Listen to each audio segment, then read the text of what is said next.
Picture this. A woman locks eyes with you across a crowded room and something shifts. Her gaze lingers, her breath catches, and you feel it. An unspoken pull, raw and undeniable.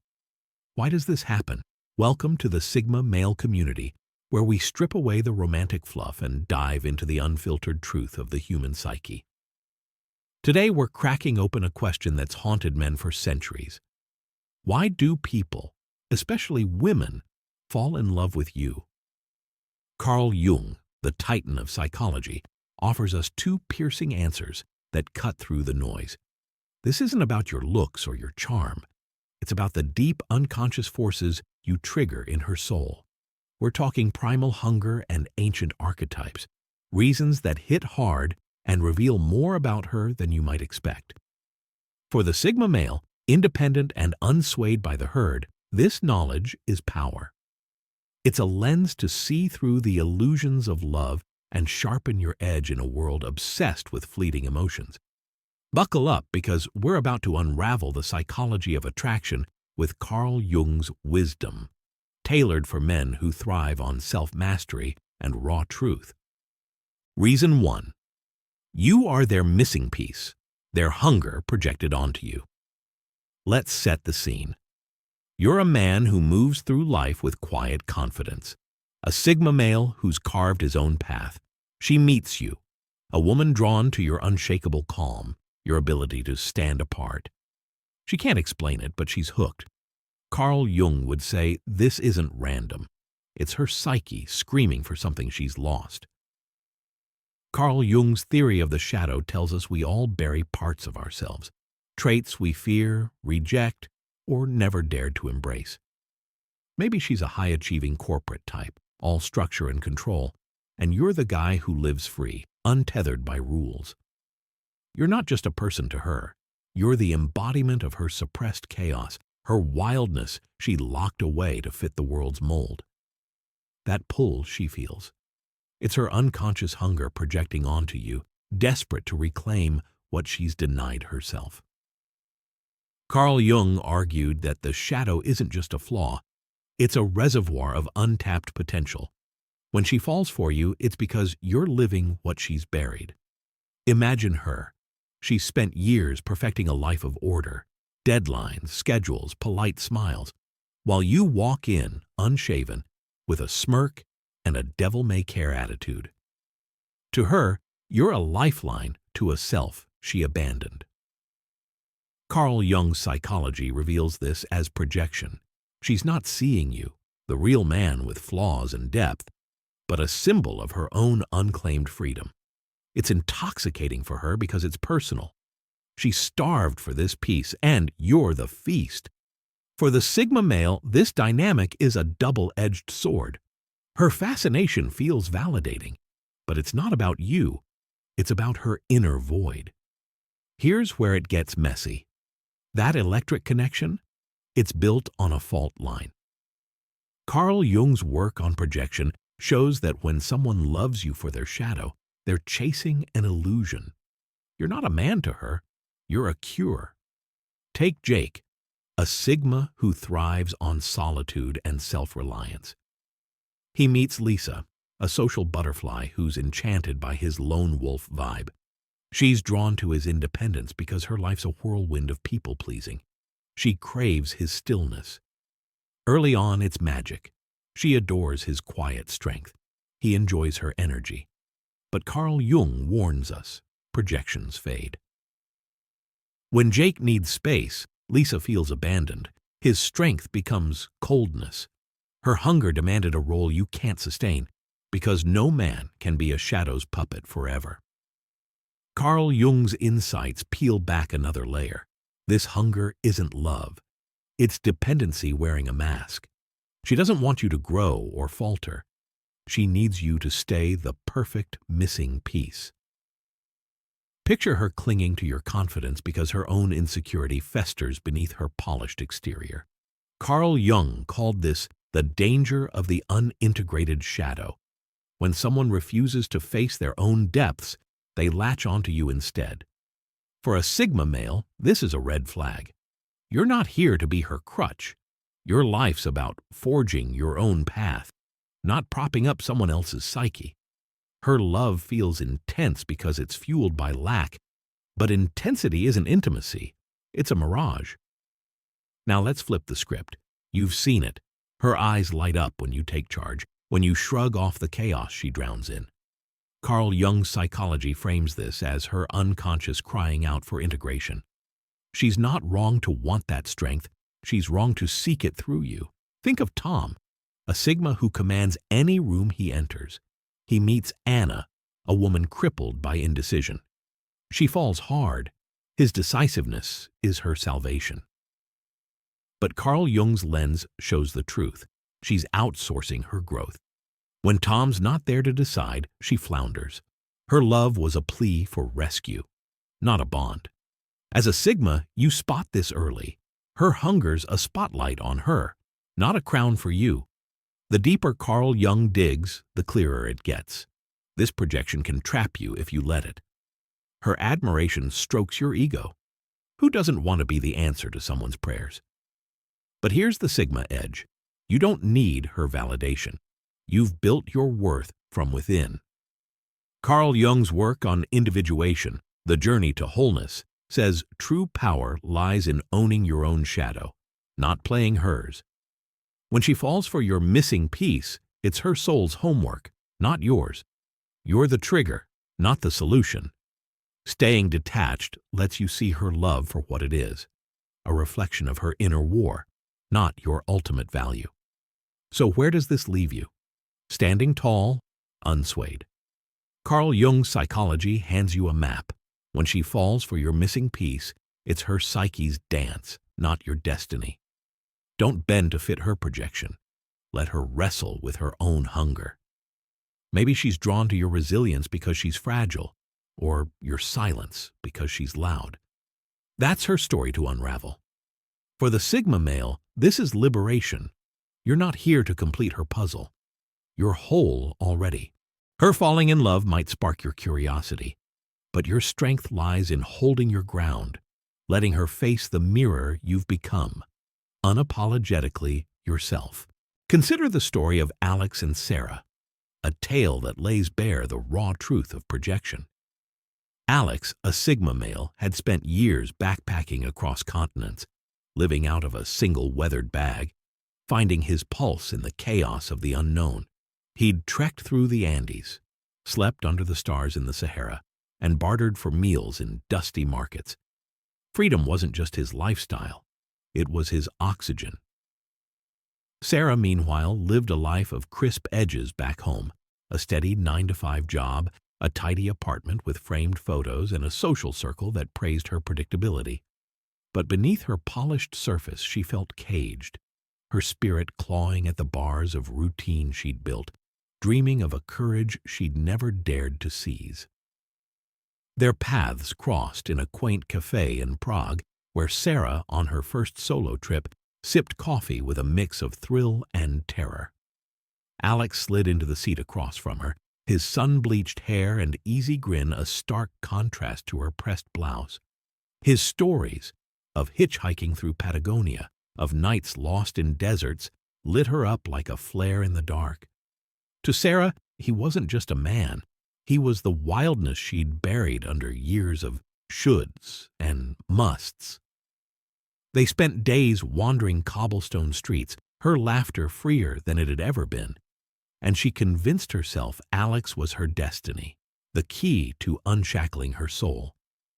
Emboldened, she begged to join his next adventure, a grueling trek through the Swiss Alps. Alex, assuming she'd caught his fire, agreed, but the mountains didn't care for her fantasies.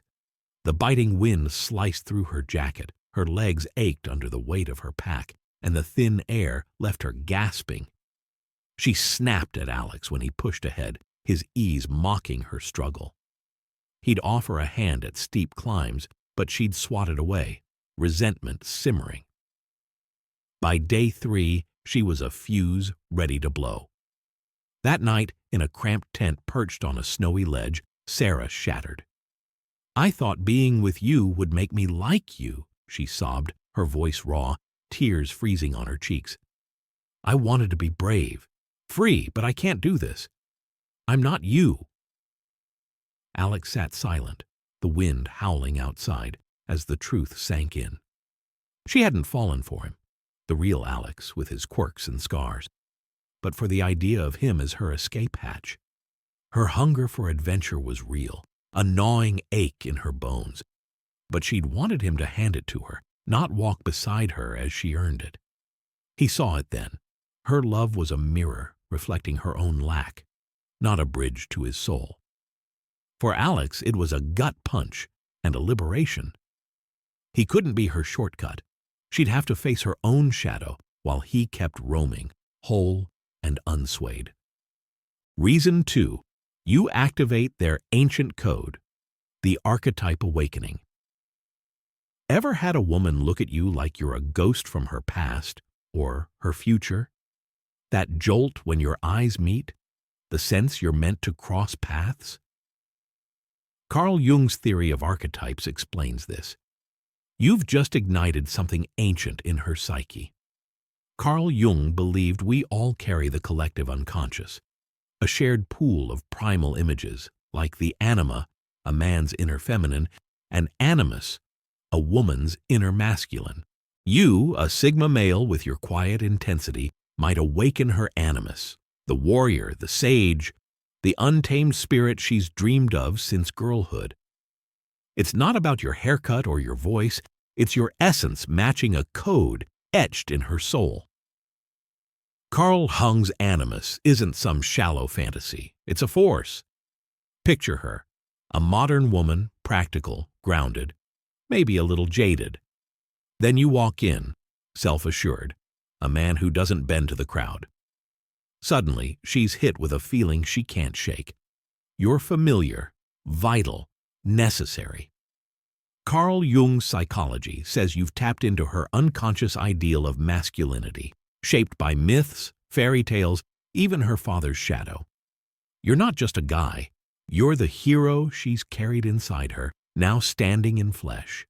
That instant pull, it's her psyche recognizing its own blueprint in you. This gets wilder when you see how deep it runs. Carl Jung's work on the collective unconscious shows these archetypes aren't personal quirks. They're universal, timeless. She might see you as the stoic protector because her animus craves stability in a chaotic world. Take Mike, a sigma who lives by his own rules. He meets Claire, a woman who's always played it safe. His rugged independence lights her up. She calls it destiny. Carl Jung would nod. Mike's triggered her animus, the bold masculine she's suppressed to fit her tame life. It's not love yet. It's her soul waking up to a myth she didn't know she held. But Carl Jung's wisdom comes with a warning. This spark is a double-edged blade. That faded feeling, it's her projecting her animus onto you, not seeing the real man. You're a sigma, complex, flawed, human, but to her, you're a god figure, a savior. Early on, it's electric. She worships your strength, hangs on your words. Then reality creeps in. You're not always the hero. You've got doubts, limits. Carl Jung's psychology predicts the fallout. When you can't live up to the archetype 24/7, her awe turns to disappointment. The dream shatters, not because you failed, but because no one can embody a myth forever. Let's paint the picture. You're the guy who doesn't flinch under pressure, and she's mesmerized. Her animus craves that steel. Carl Jung's insights reveal she's not loving you, but the ideal you've awakened. Think of Dan, a sigma with a piercing gaze and a knack for cutting through bullshit. He meets Sophie, who's floored by his clarity. She's never met anyone so real. But Carl Jung's lens shows the catch. Sophie's animus, her inner truth seeker, latched onto Dan. When he's tired or uncertain, she's lost. Her soulmate isn't delivering. The connection wasn't built for the mundane. It was built for a fantasy. Carl Jung's concept of integration flips this on its head. Her falling for you is a call to face her own animus, not to worship it in you. She's drawn to your independence because she's never claimed hers. For the Sigma male, this is clarity. You're the match, not the fire. Her love might feel like a crown, but it's a role you didn't sign up for. Carl Jung's individuation process, becoming whole, means she needs to own that archetype, not outsource it. Your power. You don't bend to her projection. You stand firm, letting her wrestle with the awakening you've triggered. Here's the Sigma truth Carl Jung hands you. This archetypal love isn't your burden. She sees the warrior, the poet, the king in you. Great. But you're not here to play her myth. Maybe she falls because your silence echoes her animus's depth, or your resolve mirrors its strength. That's her psyche's story, not your script. Carl Jung's psychology empowers you to see through the haze. Her ancient code's alive because of you, but it's hers to decode. You're the catalyst, not the conclusion. Stay rooted in your own path and let her chase her own wholeness. You're not her god. You're a man who knows his own. Take the case of Ethan and Julia, a collision of instinct and illusion that cuts to the core of Jung's archetypes. Ethan was a Sigma male forged in quiet steel. He didn't shout his strength. He lived it, standing alone when others caved, his moral compass unyielding. At a local fundraiser, he spotted Julia cornered by a slick-talking guy who wouldn't take a hint. Ethan didn't hesitate. With a calm step and a look that could stop a storm, he placed himself between them, his presence a wall. The guy backed off, mumbling excuses, and Julia exhaled, her eyes locking on Ethan with a mix of relief and something deeper, a flicker of awe like she'd seen him in a dream. Their bond sparked fast and fierce. Julia, who'd grown up dodging life's punches, bullies in school, a shaky home, felt the world soften around Ethan. He was her shield, her protector, the kind of man she'd imagined as a kid when she'd hide under the covers. She leaned into him hard, calling him her rock, asking his take on every choice from dinner plans to job offers. Ethan at first felt a quiet pride. Her trust was a nod to his grit. But soon, her weight pressed heavier.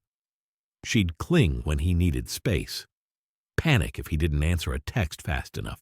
He wasn't just her partner, he'd become her lifeline. Hoping to nudge her forward, Ethan signed her up for a martial arts class. "Build your own armor," he said, half smiling, picturing her standing taller. But Julia froze, then lashed out. "Why are you pushing me away?" she demanded, voice trembling. "I need you to protect me. Why can't you just do that?" The room went still. Ethan saw it clear as day. She didn't love him, the man who'd rather fish alone at dawn than play hero. She loved the archetype he'd stirred, the protector, the knight her animus had sculpted from old stories and unmet needs. Her dependence wasn't devotion. It was a plea for him to live her myth. That night, Ethan sat her down. "I'm not your savior," he said, voice steady but kind. "I can't be the strength you won't find in yourself."